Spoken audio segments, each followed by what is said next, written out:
Happy to have Cody Stamann back on the show now, who's coming off a hard fight at UFC Charlotte over Douglas Silva de Andrade. Won that. A lot of people felt like you did enough to win, and obviously, Cody, there was that referee blunder there in the first round. I just want to start there, man. Like, I know you're appealing the fight here. Jason House, your manager, is looking into that. Can you just kind of update us where the appeal is as of right now?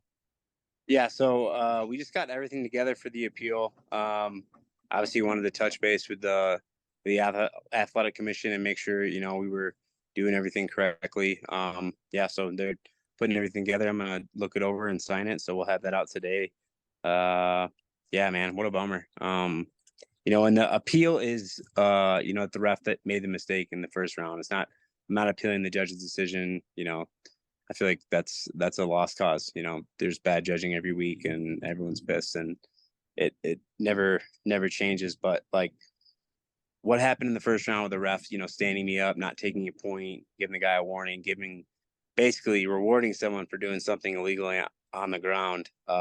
It's pretty cut and dry. I mean, I read the rules. I went over it with the head commissioner in North Carolina, and she was like, yeah, there was definitely a mistake made. And she kind of walked me through exactly, what I could do. And after speaking with her, I was actually a lot more confident that, this is probably going to get turned into a no contest. Yeah, and I feel like a lot of people would tend to agree with that. So with the commission, with the commission in North Carolina versus like Vegas, for example, is it just different with what the referees do? If you are on top of your opponent there and an illegal upkick happens, does it change whether they stand you back up or put you right back in the same position? No, no. I mean, the rules are the same. The rules are universal, right?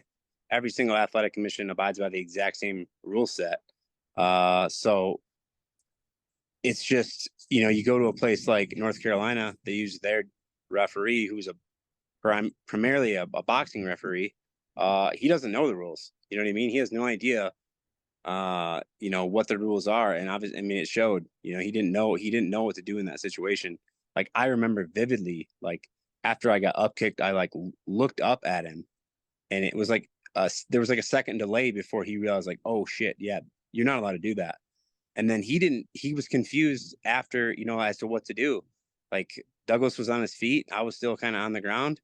And I was like, are you taking a point? And he looked at me and just said, fight. And so I'm like getting up, are you serious? Still kind of protesting in the fight. But, also I have this like mad Brazilian that's like coming to get me now, so, a lot of people were like, well, why didn't you protest it more during the fight? It's like, well, it's because there's a dude standing, 3 feet away from me that wants to kill me. So I didn't really have a whole lot of options. And, then it kind of shook me a little bit, you know, for another minute or so until I could like kind of regain my composure in the second round. Like, I couldn't believe what was happening. It really took me out of that kind of like a flow state in the fight. I was confused. I know the rules, if, I mean, otherwise I would literally just up kick everyone every single time I got taken down. You just up kick the dude or illegally elbow him or do something illegal and you just get stood up and you get warned. You know what I mean? Like that'd be an easy stand up. The rules are there for a reason, and there's only two things that can happen in that situation. Is one, he takes a point, we stand up, we keep fighting, or he gives him a warning and we go right back to the exact same position. Those are the only two things. I mean, it's cut and dry. I mean, the dude made a mistake. He messed up. That's why I think, I actually will win this appeal. Because this isn't like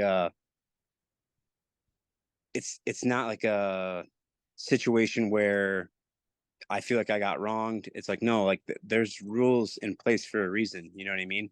Like, these rules are in place because you can't give someone an advantageous position after committing a foul. Right. That's bullshit. I mean, it seemed like based by your reaction when the judges rendered their decision that you still thought you did enough to win. I mean, looking at the sheer numbers, I mean, he had a little bit more volume, but you had the bigger moments in the fight. Did Yeah. you still feel like you were going to get your hand raised? Yeah. I honestly thought I won every round. Uh, well, I thought the first one was really close. You know what I mean? I did not finish that first round. Like I said, I was, they kind of shook my composure a little bit. Like, I did not finish that first round well.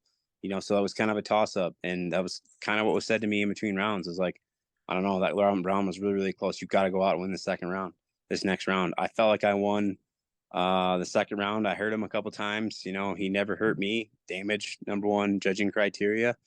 I obviously did more damage. Third round, I mean, I dropped him twice, almost finished him. It's pretty obvious that I won that round. Yeah, so like after the fight, I wasn't doing, you know what I mean? There was no antics. I wasn't running around with my hands up trying to convince people that I did enough to win. Like I knew in my heart that I won the fight, Mm. and like even like when they said unanimous decision, when they said that, when Bruce Buffer said that, I immediately started putting my hand up. You know what I mean? Like putting my hand that the ref is holding up, like he's about to raise my hand. I'm just gonna help him do it. And then like I realized that they didn't say my name, and that his corner was celebrating, and I was just like, I was honestly just confused. Like, no, there's no way. So yeah, I mean, it's a tough deal. It's tough pill for me to swallow, because I feel like I did enough to win. Um, and with the rough blunder in the first round, yeah, I mean, it's bullshit, and it's hard to really know where to go from here. So I mean, for me, being the man that I am, it's like I got to fight again. You know what I mean? I need to fight again. I need to get this nasty taste out of my mouth. I mean, I'm up north of my cabin right now, taking out all my frustrations on this cabin remodel. Just working my butt off up here, and I'll do that for a week, and then I'll get right back and I'll get ready to beat up the next guy. You know what I mean? Because I can't sit on this. I feel like I had a lot of momentum going. I was in a really good place mentally, and I want to get there again. Because I feel like I earned a win on Saturday night, and I'm never gonna get the money and the glory that I feel like I deserve, but I will have another opportunity to get in the cage and not leave it in the judges' hands. And this busts your win streak that you had going too. Is this the most disappointing, I don't want to say loss, decision of your career so far? Yeah, I mean, definitely. I had a tough one before the UFC. I wanted to be polished when I got in the UFC. I ended up being 14-1. I had a really, really messed up split decision that didn't go my way. Kind of same situation, small athletic commission. Yeah, so this isn't something I'm unfamiliar with. This has happened, this is actually the third time in my athletic career where I was pretty sure I want to fight that didn't go my way. So there's nothing I can do, there's nothing I can do. I can file this appeal. I can hope that the North Carolina Athletic Commission does the right thing, changes this into a no contest so that at least, I don't have an L on my record because of this BS. But ultimately, like, I got to look forward, like I really felt good in there. I felt good. I felt fast. I felt like I was hitting him hard, and I'm just trying to focus on the positives, in my performance and, my ability to take out, a guy that has the most knockouts in bantamweight history. You know what I mean? For me to like go in there, take no damage and to put hands on him and to almost finish him. Like, I feel good about it. I feel good about everything, but the things that I couldn't control. I was really curious too what your game plan was going to be going into this fight, because a lot of MMA fans out there know you for your wrestling. There's a lot of fights where you'd have 10 plus takedown attempts, but Right. I've really noticed that your striking over the most recent fights has evolved, and people don't realize. I think it was 2008 you were a Golden Gloves champion, so you're a mixed martial artist, right? If there ever was Yep. one. But did you have a specific game plan in this fight, or did you just kind of want to mix things up? So yeah, I really actually went into the fight kind of planning on shooting more, like looking for more takedowns. But I was seeing everything he was throwing. I really wasn't worried, because you have a guy that has 20 knockouts. Like you're gonna be really, really careful, like.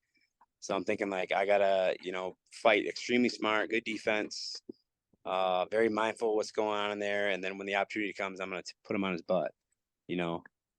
But when I got in there, I was like, he's loading up on everything. I'm seeing everything coming at me. I can beat him on my feet, and I feel like I did that. He might have been a little bit more busy than me, but you know, landing a leg kick when you're falling backwards and hitting a guy and watching him stumble around, those are two different strikes.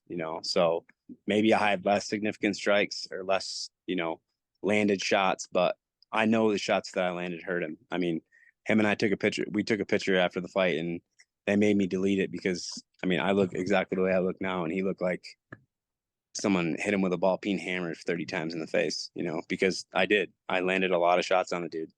And, I don't really feel like he landed too many on me, maybe 2-3 significant strikes the entire fight. Everything else was, leg kicks, glancing shots or shots that I was rolling. I don't have a mark on my face. So, that kind of tells a tale of, who did more damage in the fight. How much did the leg kicks affect your mobility in the fight?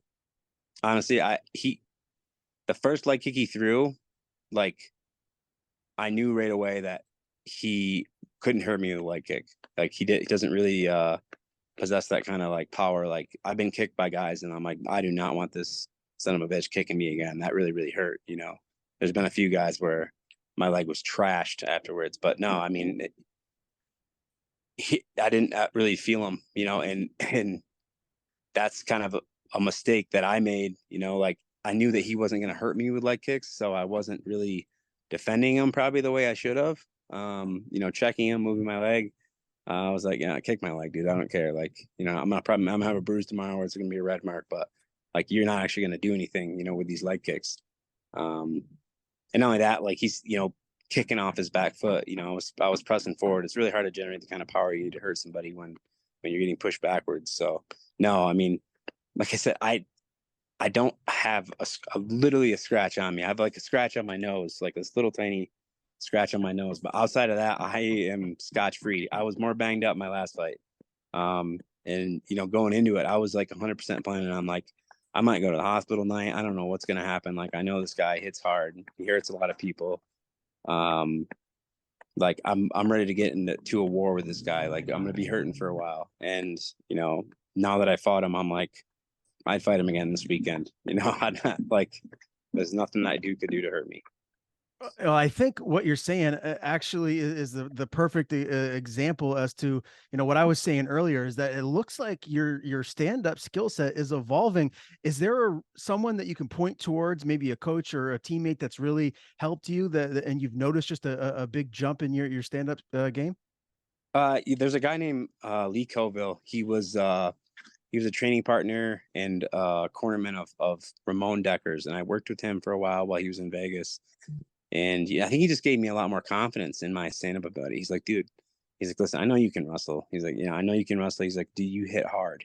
You hit really hard. Like, you need to throw your hands more. You need to kick and punch more.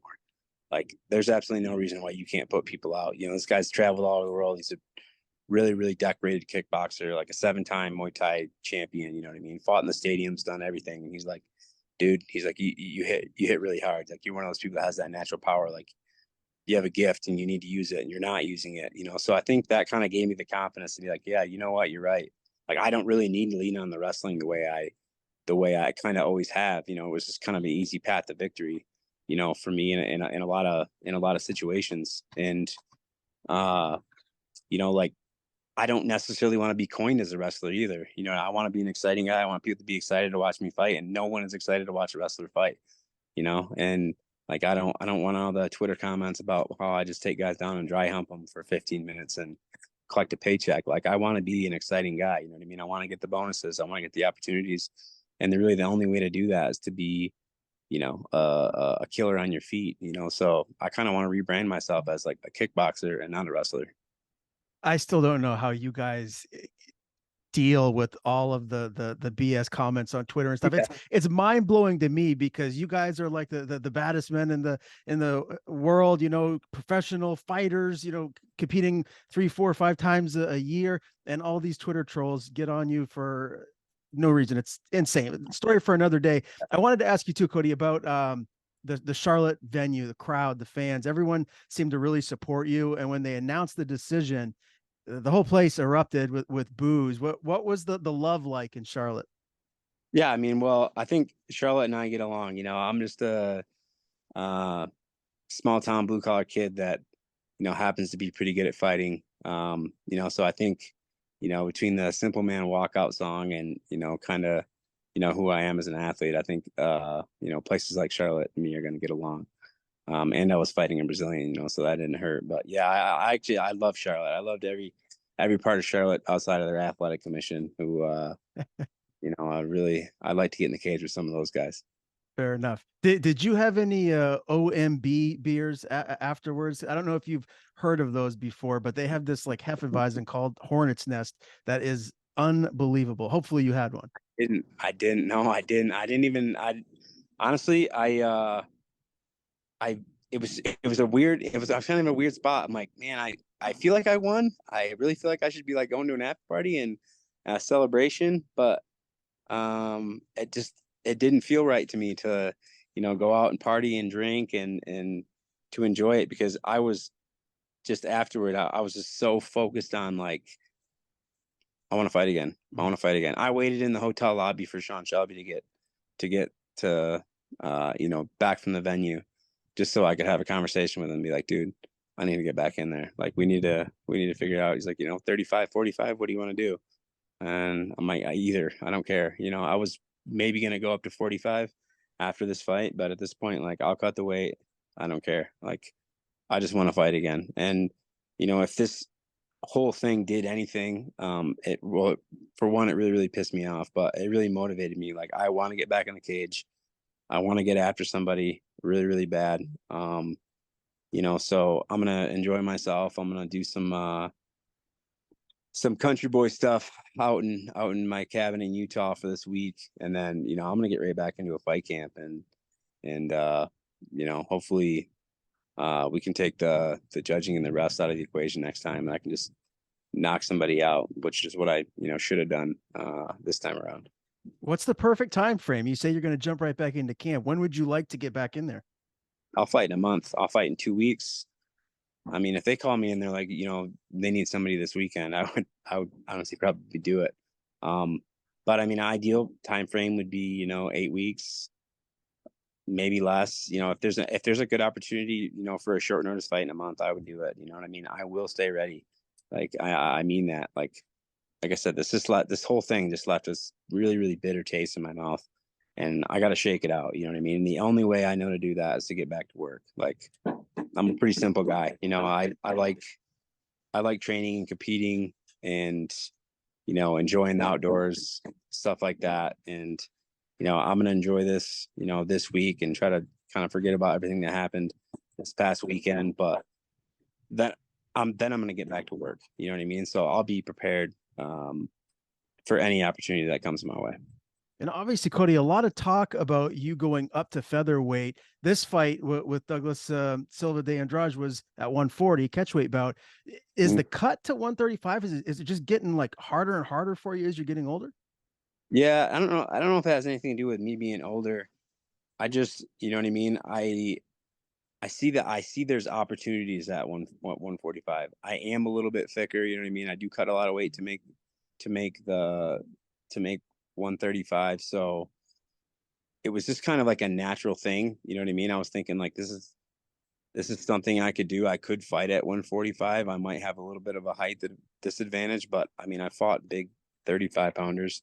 And I feel like I stack up well. And then I kind of went to the UFC PI and was like, hey, how do I stack up in terms of, power, speed, all these things, based on the numbers that they have. And they're like, dude, you could fight at 55 if you wanted to, so I'm like, all right, if there's opportunities for me to make some money and get some good fights at 45, let's do it, but after what happened this weekend, I'm willing to take anything, like it was probably only going to be 45, for the next couple fights, but now I'm like 35, 45, 170. Like, I don't care. Like, I just want to get back in there and make this shit right.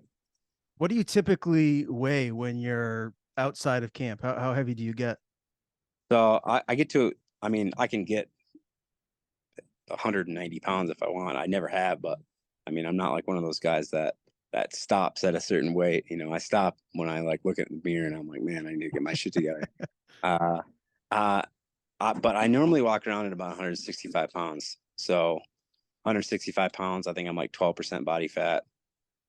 And like that's normally where I would start my fight camp to make 135 pounds. And I'll get down to about, 155, 150 on a really good diet. If everything went perfect in my body, I just like let go of the weight. But it varies,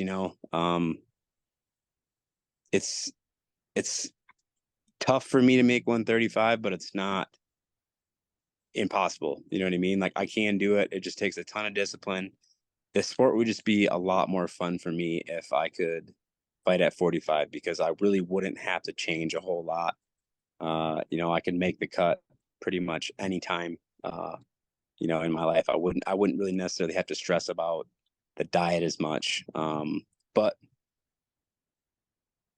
it's just about the opportunity, like my window is closing on this sport. I feel like I have a few good years left and I just want to maximize it. You know what I mean? I just want to make all the money I can so that I can, eventually go live in a place like where I'm at right now in my cabin in Utah, and just say fuck society. Just just go live in the woods. Well, you should have to do a hunting trip. Come up to where I'm at in Maine. Have you ever been to Maine and done I've a never hunting? been to Maine. Deer hunting, Oh yeah, everything, man. Everything. Tons of deer. waterfowl, I'm sure. Yep. Yeah. Moose, bear. Oh wow. Yeah, I'd love it. I'd love to go moose hunting. Yeah, I mean, listen, all you got to do is it's not a hard thing to get me to go on a hunting trip. Like you send the invite and tell me when to be there and I'll book the ticket probably the next day. Okay. Well, I know in late fall, early winter, like November time is when moose hunting season is. And I don't know if you've ever had moose meat, but it's pretty darn good. Um, It is very good. yeah, yeah. So my father-in-law, he gets out there and they get a big one almost every year and deer every year too. So there's a lot up here, man. When that rolls around, keep me in mind. I'll point you in the right direction if you wanted to make the trip. Yeah, I definitely do. I'd love to shoot a moose. Cool, cool. Cody, great talking to you, man. I know you got stuff to do out at camp, but I appreciate the time. Look forward to chatting with you again here soon. Before we do sign off, I want to give you the floor. Tell people where they can follow you on social media. If you have anything to plug, the floor is yours. Everything's just on Cody Stamann. Yeah, I appreciate you taking the time. And yeah, I mean, I'm gonna keep everyone filled in on what's going on with this appeal. But I normally I would be like, this is a, 1 in a million thing, but in this instance with the mistake the ref made, I feel like I have a pretty good shot. So, hopefully I can get all this behind me. We can get back after it real soon. Thanks, man.